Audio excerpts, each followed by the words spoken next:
ಬಹಳಷ್ಟು ಕೆಲಸ ಮಾಡಿದ್ರಿ, ಜನ ನಿಮ್ಮನ್ನ ಕೈ ಹಿಡಿದ್ರು. 89 ಇಂದ ನಿಮ್ಮ ರಾಜಕಾರಣ ಪ್ರಾರಂಭವಾಗಿದ್ದು ಇಲ್ಲಿವರೆಗೆ 2 ಬಾರಿ ಸಚಿವರಾಗಿ, ಶಾಸಕರಾಗಿ ಮತ್ತು ವಿಧಾನ ಪರಿಷತ್ತಿನ ಸದಸ್ಯರಾಗಿ ಕೂಡ ಕೆಲಸ ಮಾಡಿರ್ತಕ್ಕಂಥವ್ರು. ಮುದೋಳದಲ್ಲಿ ಜನ ನಿಮಗೆ ನನ್ನ ಪ್ರಕಾರದಿಂದ ಈ ಗ್ರೌಂಡ್ ವರ್ಕ್ 28ರ ಗ್ರೌಂಡ್ ವರ್ಕ್ ಪ್ರಾರಂಭ ಮಾಡಿದ ಪ್ರಕಾರದಿಂದ ಜನ ಅಂತ ಇದ್ದಾರೆ, ಹಿಂದೆ ತಪ್ಪು ಮಾಡಿದ್ವಿ, 28ಕ್ಕೆ ಆ ತಪ್ಪು ಆಗೋದಿಲ್ಲ, 23ರಲ್ಲಿ ಯಾವ ರೀತಿ ವಿಜಯಶಾಲಿ ಆಗಿದ್ದಾವೆ 28ಕ್ಕೂ ಅದೇ ಖಚಿತ ಅಂತ ಹೇಳ್ತಾರೆ ಸರ್. ಈ 2 ಬಾರಿ ಸಚಿವತ್ವ ಸಿಕ್ಕಿರ್ತಕ್ಕಂಥ ಸಂದರ್ಭದಲ್ಲಿ ಯಾವ ರೀತಿ ಕೆಲಸ ಮಾಡಿದೆ ಸರ್ ಈ ಕ್ಷೇತ್ರದ ಬಗ್ಗೆ ತಾವು? ಸರ್ ಲಾಸ್ಟ್ ಟೈಮ್ ತಾವು 23ರಿಂದ 26ರವರೆಗೆ 3 ವರ್ಷ ತಾವೇನು ಸಿದ್ದರಾಮಯ್ಯ ಸಚಿವರಲ್ಲಿ ಆಪ್ತರಾಗಿ ಗುರುತಿಸ್ಕೊಂಡು ತಾವು ಅಬಕಾರಿ ಇಲಾಖೆ ಸಚಿವರಾಗಿ ತಾವು ಕಾರ್ಯನಿರ್ವಹಿಸ್ತಾ ಇದ್ರಿ. ಈ ಬಾರಿ ಆ ಸೌಭಾಗ್ಯ ಸಿಗಬಹುದಾ ಸರ್ ನಿಮಗೆ ಡಿ.ಕೆ. ಶಿವಕುಮಾರ್ ಕ್ಯಾಬಿನೆಟ್ ನಲ್ಲಿ?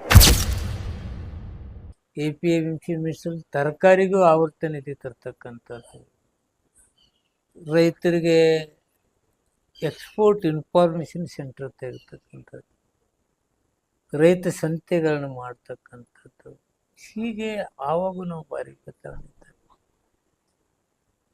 ಇವೆಲ್ಲವನ್ನು ಗಮನಿಸಿದರೆ ನಾನು ಡಿಪಾರ್ಟ್ಮೆಂಟ್ ಯಾವುದೇ ಡಿಪಾರ್ಟ್ಮೆಂಟ್ ಕೊಟ್ಟರೆ ಅದನ್ನು ಬದಲಾವಣೆ ತರ್ತಕ್ಕಂಥ ಕೆಲಸ ನಾನು ಮಾಡಿದ್ದೇನೆ. ಈ ಸಿದ್ದರಾಮಯ್ಯ ಜೊತೆ ತಾವು ಕೆಲಸ ಮಾಡಿರಿ, ಡಿ.ಕೆ. ಶಿವಕುಮಾರ್ ಅವ್ರ ಜೊತೆ ಉಪಮುಖ್ಯಮಂತ್ರಿಯಾಗಿ ಕೆಲಸ ಮಾಡಿರಿ.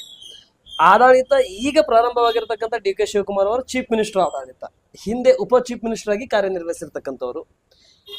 ಅವಾಗಿನ ಡಿ.ಕೆ. ಶಿವಕುಮಾರ್ಗೂ ಈಗಿನ ಡಿ.ಕೆ. ಶಿವಕುಮಾರ್ಗೂ ಮತ್ತು ಅವಾಗಿನ ಸಿದ್ದರಾಮಯ್ಯ ಅವರಿಗೂ ಮತ್ತು ಈಗಿನ ಸಿದ್ದರಾಮಯ್ಯ ಅವರಿಗೂ ಇರೋದ ವ್ಯತ್ಯಾಸಗಳನ್ನು ಏನು ಸರ್?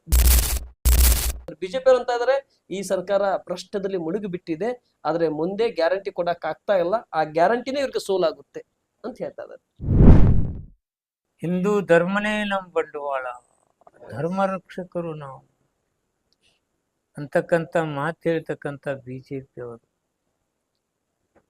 ರಾಮನ ಹೆಸರು ಮೇಲೆ ಬಂದಂಥವ್ರು ಜೈರಾಮ್ ಶ್ರೀರಾಮ್ ಅಂತ ಹೇಳ್ಕೊಂಡು ಬಂದ್ರು. ಆ ರಾಮನ್ನು ಬಿಡ್ಲಾರ್ದ ಭ್ರಷ್ಟಾಚಾರ ಮಾಡ್ತಾರಲ್ಲ ಇವ್ರು ಯಾವ ಹಿಂದೂವಾದಿ? 200 ಕೋಟಿ ಹಗರಣ. ಮತ್ತೆ ಇದಕ್ಕೆ ನಮ್ಮ ಮೋದಿಯವರು ಸುಮ್ಮನೆ ಇರ್ತಕ್ಕಂಥದ್ದು, ಪ್ರಧಾನಿ ತುಟಿ ಬಿಚ್ಚಲಾರ್ದೆ ಇರ್ತಕ್ಕಂಥದ್ದು.